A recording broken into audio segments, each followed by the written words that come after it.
10 मई 2026 ये वो तारीख है जिसने भारत के राजनीतिक इतिहास के पन्नों को फाड़कर एक नया अध्याय लिख दिया है। सोचिए, एक आदमी जो कल तक सिर्फ पर्दे पर नाचता था, फाइट करता था, डायलॉग बोलता था, आज वो उस कुर्सी पर बैठा है जहां से 8 करोड़ लोगों की किस्मत का फैसला होता है। तमिलनाडु का मुख्यमंत्री थलापति विजय। लेकिन क्या आपको लगता है कि ये सब अचानक हुआ? क्या आपको लगता है कि ये सिर्फ एक स्टारडम का रातों रात मिला हुआ नतीजा है? अगर आप ऐसा सोचते हैं तो आप बहुत बड़ी गलती कर रहे हैं, क्योंकि इसके पीछे एक ऐसी बिसात बिछाई गई थी जो 1 या 2 साल नहीं बल्कि पिछले 25 सालों से अंडरग्राउंड रची जा रही थी। मैं आज आपको वो सच बताने जा रहा हूँ जो न्यूज चैनल्स ने आपको कभी नहीं बताया।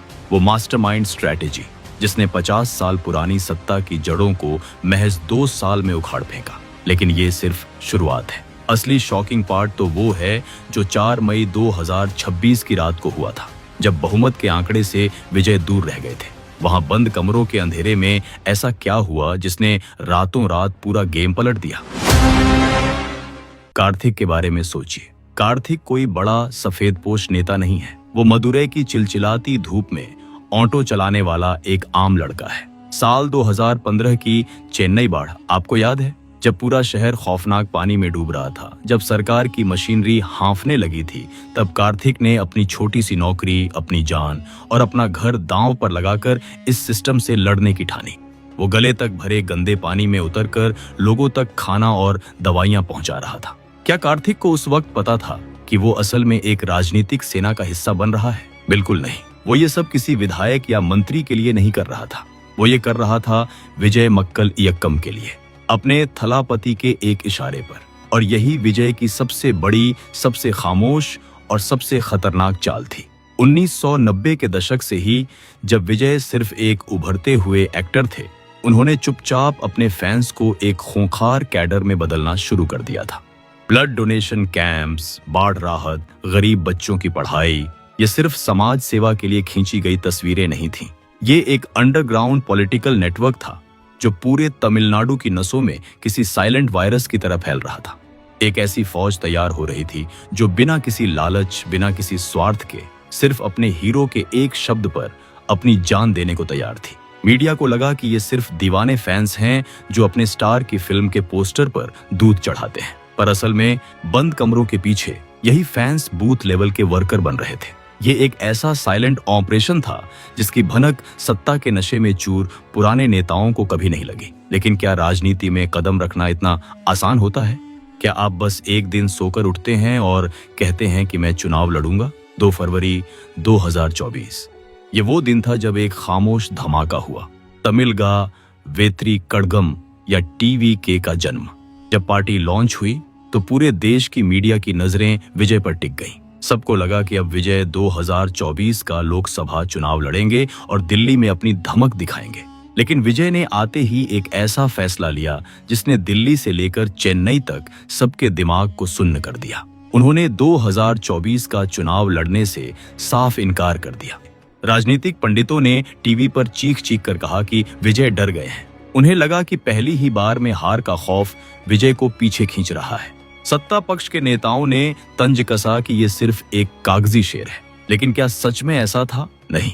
ये एक शिकारी की वो खामोशी थी जो छलांग मारने से पहले अंधेरे में 2 कदम पीछे लेता है। विजय जानते थे कि उनका असली टारगेट दिल्ली की संसद नहीं है। उनका टारगेट है फोर्ट सेंट जॉर्ज की वो मुख्यमंत्री कुर्सी। उन्हें अपना पैसा, अपनी एनर्जी और अपनी इस नई नवेली सेना को 2024 के नेशनल चुनाव में बर्बाद नहीं करना था, जहां मुद्दा मोदी बनाम राहुल का था। उन्हें अपना पूरा बारूद 2026 के लिए बचा कर रखना था। ये कोई डर नहीं था, ये एक cold blooded, calculated master stroke था। 2024 से 2025 का वो दौर एक खामोश लेकिन खतरनाक तूफान की तरह था। सत्ता पक्ष को लगा कि TVK ठंडी पड़ गई है, लेकिन जमीन के नीचे लावा खौल रहा था। TVK ने अपने मेंबरशिप अभियान को उस खौफनाक स्तर पर पहुंचा दिया जिसे देखकर पुराने नेताओं के माथे पर पसीना आने लगा। विजय ने अपनी रैलियों में बिना किसी झिझक के साफ कर दिया कि उनकी वैचारिक लड़ाई बीजेपी से है और सीधी राजनीतिक लड़ाई DMK से। उन्होंने एक नो कॉम्प्रोमाइज पॉलिसी अपनाई। पार्टी ने बार बार मन से चीख कर कहा कि वो किसी से गठबंधन नहीं करेंगे। उन्हें एक स्वतंत्र पहचान चाहिए थी। एक ऐसी पहचान जिस पर किसी पुरानी राजनीति का खून ना लगा हो, जिस पर किसी पुराने भ्रष्टाचार का दाग ना हो। और फिर आया सितंबर 2025। टीवीके ने आधिकारिक तौर पर ऐलान कर दिया कि 2026 के चुनाव में विजय ही उनके मुख्यमंत्री का चेहरा होंगे। अब गेम पूरी तरह से ओपन हो चुका था, लेकिन असली शॉक वेव तो 2026 की शुरुआत में आई, जब विजय ने एक ऐसा ऐलान किया जिसने तमिलनाडु की राजनीति के सारे समीकरणों को आग लगा दी। उन्होंने कहा कि टीवीके सोलो लड़ेगी, अकेले, तमिलनाडु की सभी 234 विधानसभा सीटों पर।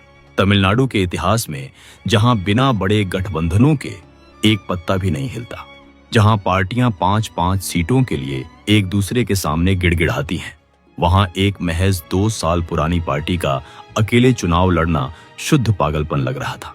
टीवीके के अंदर भी कुछ सलाहकारों ने कहा कि अन्ना, हमें कम से कम एक छोटी पार्टी का साथ ले लेना चाहिए, हम अकेले कुचल दिए जाएंगे। लेकिन विजय का जवाब साफ था। वो जानते थे कि सिस्टम के खिलाफ एक भयंकर एंटी एस्टेब्लिशमेंट लहर उबल रही है। लोग डीएमके और एआईएडीएमके के उसी पुराने भ्रष्टाचार, उसी भाई भतीजावाद, उसी घमंड और उन पुराने घिसे पिटे चेहरों से बुरी तरह थक चुके थे। जनता के अंदर एक निराशा थी, एक गुस्सा था।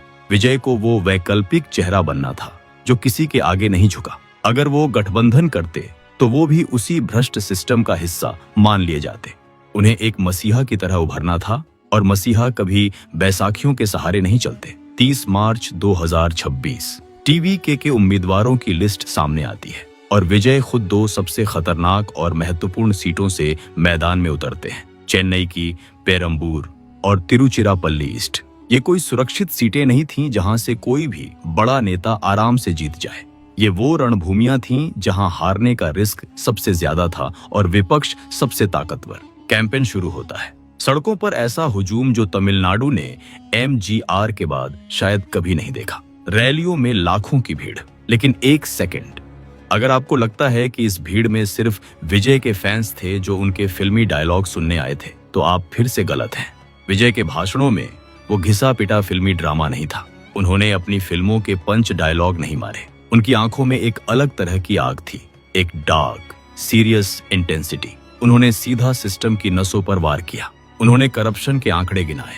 उन्होंने बेहतर गवर्नेंस, सोशल जस्टिस और असली तमिल आइडेंटिटी की बात की। उन्होंने युवाओं से पूछा कि तुम्हारी डिग्रियों का क्या फायदा अगर रोजगार किसी मंत्री के भतीजे को मिल रहा है। ये वो सवाल थे जो सीधे लोगों के दिमाग में हथौड़े की तरह बज रहे थे। पहली बार वोट देने वाले युवाओं से लेकर घर की उन औरतों तक जो महंगाई से जूझ रही थीं, सबको विजय में एक सिनेमैटिक हीरो नहीं बल्कि एक रियल लाइफ रक्षक नजर आने लगा। अब अपनी सांसें थाम लीजिए, क्योंकि हम उस खौफनाक दिन पर पहुंच रहे हैं जिसने इस देश के राजनीतिक नक्शे को हमेशा के लिए बदल दिया। 4 मई 2026 चुनाव के नतीजे। सुबह 8 बजे जब ईवीएम मशीनें खुलीं और काउंटिंग शुरू हुई, तो न्यूज रूम्स में एक अजीब सा डरा देने वाला सन्नाटा था। शुरुआती रुझानों में सिस्टम की ताकत दिख रही थी।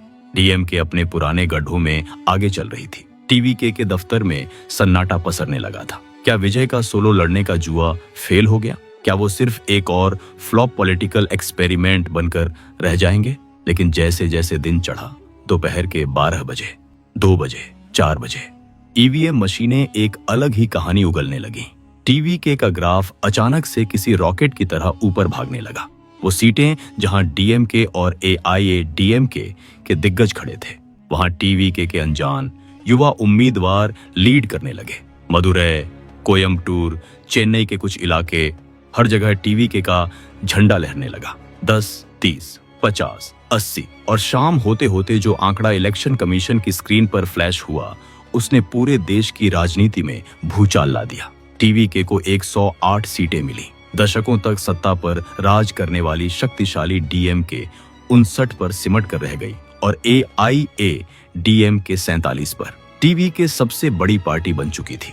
1-2 साल पुरानी पार्टी ने 50 साल पुराने बरगद के पेड़ों को जड़ से उखाड़कर फेंक दिया था।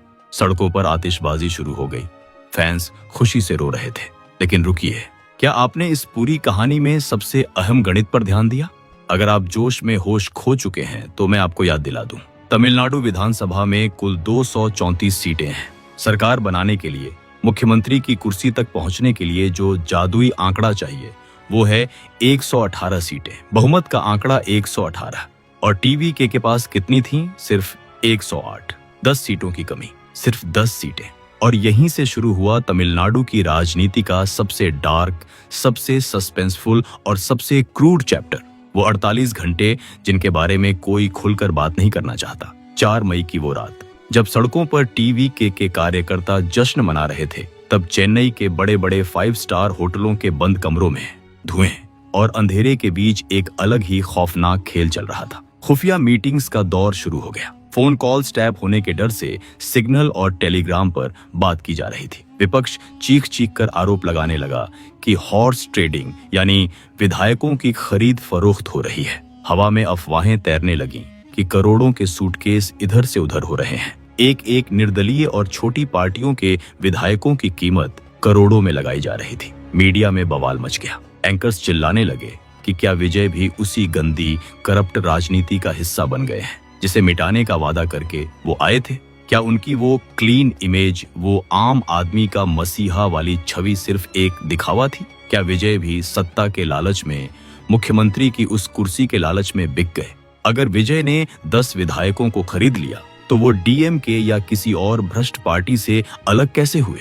ये वो सवाल थे जो टीवी के समर्थकों को अंदर से तोड़ रहे थे। कार्तिक जैसे लाखों कार्यकर्ता रात भर सो नहीं पाए।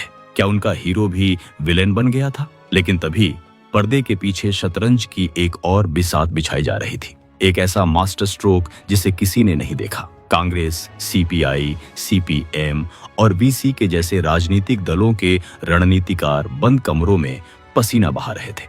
उन्होंने देख लिया था कि हवा का रुख हमेशा के लिए बदल चुका है। जनता का जनादेश एक चीख की तरह स्पष्ट था। तमिलनाडु की जनता बदलाव चाहती थी। अगर ये पार्टियां इस वक्त टीवी का साथ नहीं देती और सरकार बनाने में अड़ंगा डालती तो जनता का गुस्सा उन्हें हमेशा के लिए इतिहास के पन्नों से मिटा देता। उन्हें पता था कि अगर दोबारा चुनाव हुए तो विजय इस बार 118 नहीं 150 सीटें लेकर आएंगे।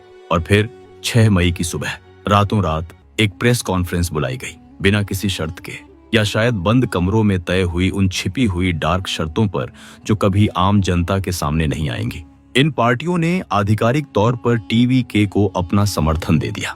उन्होंने राज्यपाल को समर्थन की चिट्ठी सौंप दी। जादुई आंकड़ा 118 पार हो गया। गेम खत्म। जोसेफ विजय चंद्रशेखरन ने सिस्टम को उसी के खेल में मात दे दी थी। 10 मई 2026 ये वो दिन था जब फोर्ट सेंट जॉर्ज के बाहर का नजारा रोंगटे खड़े कर देने वाला था। आसमान को चीरती लाखों की भीड़, थलापति थलापति के गूंजते हुए नारों से पूरा चेन्नई कांप रहा था। देश के बड़े बड़े राजनीतिक दिग्गज, फिल्मी हस्तियां और सबसे आगे खड़ा था कार्तिक जैसे टीवी के वो अनगिनत जमीनी कार्यकर्ता जिन्होंने अपना खून पसीना एक किया था। उनकी आंखों में आंसू थे और जब सफेद शर्ट में एक शांत लेकिन दृढ़ चेहरे के साथ मंच पर आकर विजय ने मुख्यमंत्री पद और गोपनीयता की शपथ ली तो तमिलनाडु की राजनीति का सूरज हमेशा के लिए एक नई दिशा से उगा। विजय इतिहास के उन चंद लोगों में शुमार हो गए जिन्होंने सीधा मुख्यमंत्री की कुर्सी पर कब्जा किया, और वो भी द्रविडियन राजनीति के 2 सबसे बड़े, सबसे ताकतवर पहाड़ों को चकनाचूर करके। लेकिन क्या कहानी यहाँ खत्म हो जाती है? क्या अब सब कुछ अच्छा होने वाला है? बिल्कुल नहीं। असल में असली थ्रिलर तो अब शुरू हुआ है। जो आदमी कल तक सिर्फ पर्दे का थलापति था वो अब 8 करोड़ लोगों का मुख्यमंत्री है। फिल्मों में एक ढिशुम से स्क्रिप्टेड विलेन को उड़ाना बहुत आसान है। 3 घंटे की फिल्म में न्याय मिल जाता है, लेकिन असल जिंदगी के करप्शन, जटिल ब्यूरोक्रेसी, लाल फीताशाही और राजनीतिक साजिशों के गहरे दलदल से लड़ना एक बिल्कुल अलग और बेहद खतरनाक गेम है। 10 मई 2026 का वो शपथ ग्रहण सिर्फ एक जश्न नहीं था, वो एक बहुत बड़ी चेतावनी थी।